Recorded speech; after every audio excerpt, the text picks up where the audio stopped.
Have you ever heard a story of loyalty so powerful it transcends death, rivalry, and even war?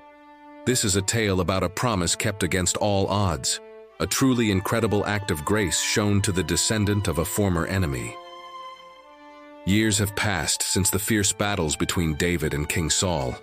David, once a fugitive shepherd boy, is now the celebrated king of Israel. The kingdom is finally at peace.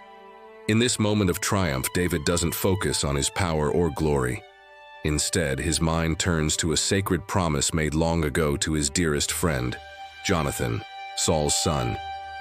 He asks his court, "Is there anyone still left of the house of Saul to whom I can show kindness for Jonathan's sake?" Imagine the tension in the room. Showing kindness to the family of a deposed king was unheard of. It was a risk. But David wasn't driven by politics. He was driven by love and loyalty. A former servant of Saul's house named Ziba is brought before him. Ziba reveals that Jonathan has a son, still living, named Mephibosheth. But there's a catch. Mephibosheth is disabled in both feet and lives in obscurity, far from the capital, in a place called Lo-Debar, which essentially means land of nothing. David immediately sends for him. Picture Mephibosheth's journey. He's likely terrified, assuming the new king wants to eliminate the last of Saul's lineage, a common practice for new rulers to secure their throne. He arrives at the palace and falls on his face before David, full of fear.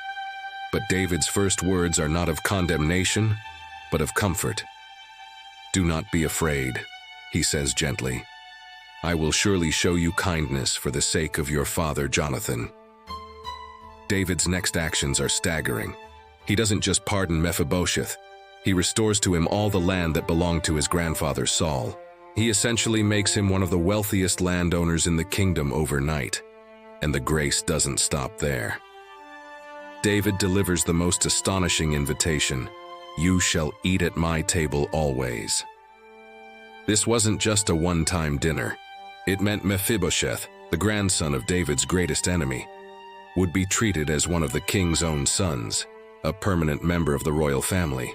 From the land of nothing to the king's table, Mephibosheth's life was transformed by an act of radical kindness, all because of a promise made between two friends a generation before.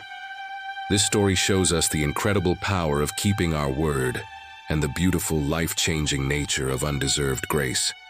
It reminds us that loyalty and love can bridge any divide. Thanks for watching. If this story moved you, please hit that like button and subscribe for more incredible stories from history. See you next time.